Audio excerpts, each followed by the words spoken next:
What if one of the most popular wellness drinks in America is doing far less than social media claims and possibly causing problems when used the wrong way? Apple cider vinegar has been promoted as a natural solution for almost everything. People take it before meals to control blood sugar, drink it in the morning to lose weight, use it for digestion, and buy expensive bottles labeled raw, unfiltered, and with the mother. Some influencers even describe it as a daily detox capable of transforming the metabolism. But what does the research actually show?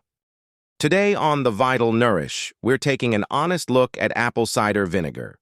We'll explore what it is, whether it can really influence blood sugar, cholesterol, appetite, weight, and digestion, what the mother actually means, and how to use vinegar without damaging your teeth or irritating your digestive system. Stay until the end, because the most common way people drink apple cider vinegar may also be the worst way to use it. If you enjoy balanced, evidence-informed videos about natural foods and holistic wellness, give this video a like, subscribe to The Vital Nourish, and turn on notifications so you don't miss our next investigation. Apple cider vinegar begins with crushed apples. During the first stage of fermentation, yeast converts the apple's natural sugars into alcohol. During a second stage, bacteria convert that alcohol into acetic acid. This acetic acid gives vinegar its sharp taste, strong smell, and most of the biological effects researchers are interested in. Commercial apple cider vinegar commonly contains approximately 5 to 6% acetic acid. Despite its reputation as a nutritional powerhouse, apple cider vinegar does not contain impressive quantities of vitamins, minerals, protein, or fiber. Its potential value comes mainly from acetic acid and smaller quantities of plant compounds created or retained during fermentation. That means apple cider vinegar should be thought of as a flavorful fermented ingredient with possible metabolic effects, not as a concentrated multivitamin in a bottle.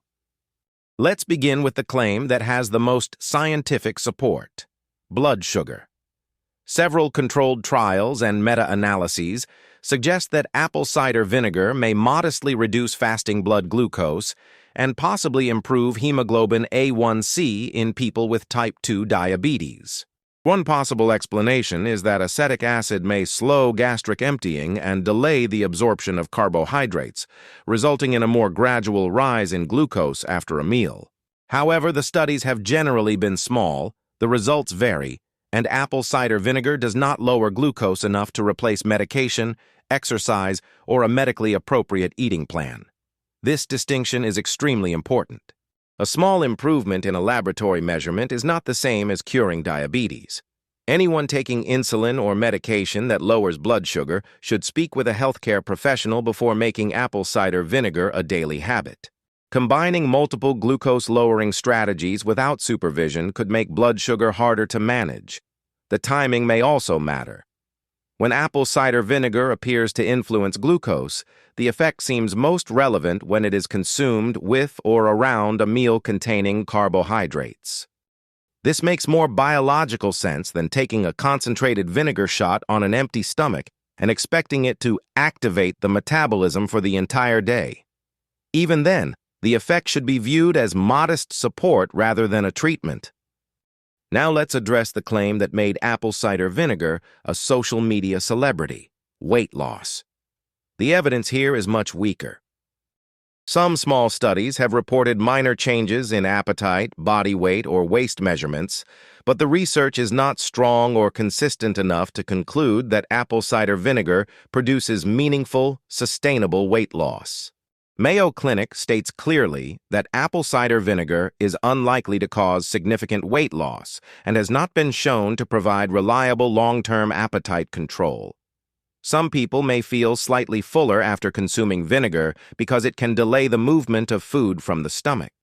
But feeling nauseated or having food remain in the stomach longer is not the same as improving metabolism. Sustainable fat loss still depends mainly on total dietary patterns, physical activity, sleep, and long-term energy balance. A tablespoon of vinegar cannot compensate for an unhealthy diet or inactive lifestyle. What about cholesterol and heart health? A meta-analysis of clinical trials found small reductions in total cholesterol and fasting glucose, but it did not find significant improvements in LDL cholesterol, HDL cholesterol, fasting insulin, or insulin resistance across the full group of studies. Some effects appeared more noticeable in people with metabolic conditions, but the evidence remains too limited to use apple cider vinegar as a cholesterol treatment. In other words, apple cider vinegar may offer a small supporting effect for certain people, but it cannot replace the foods that have much stronger evidence for cardiovascular health, such as vegetables, legumes, whole grains, nuts, seeds, fish, and extra virgin olive oil. Now we come to digestion and acid reflux, where the claims become even more confusing. Some people believe that drinking an acidic product helps reflux because heartburn is supposedly caused by too little stomach acid. But acid reflux can have multiple causes, and there is no strong clinical evidence that apple cider vinegar treats it.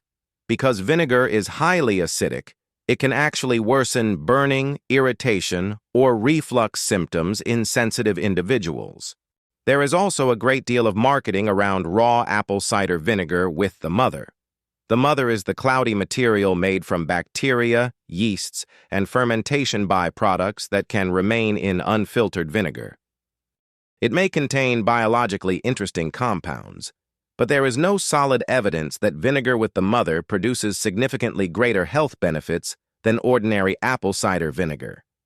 The cloudy appearance should not be confused with proof of a therapeutic probiotic effect.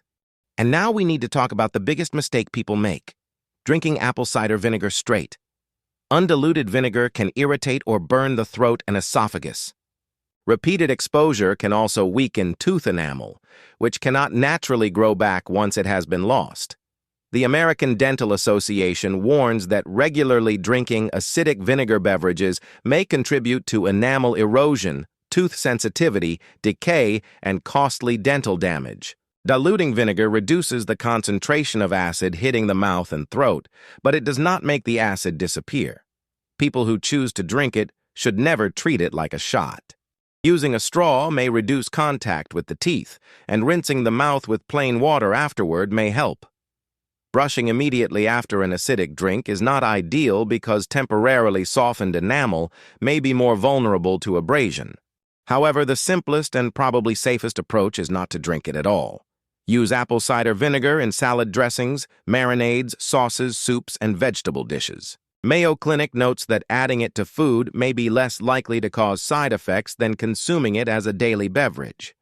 This also turns vinegar into part of a nutritious meal instead of treating it like medicine. Apple cider vinegar can also interact with medications. Particular caution is needed with insulin, diuretics, certain blood pressure medications, and other products that influence glucose or potassium. Excessive or prolonged intake has been associated with low potassium in some cases. It may also be inappropriate for people with gastroparesis because it can slow gastric emptying even further. So, is apple cider vinegar a miracle drink or acidic hype?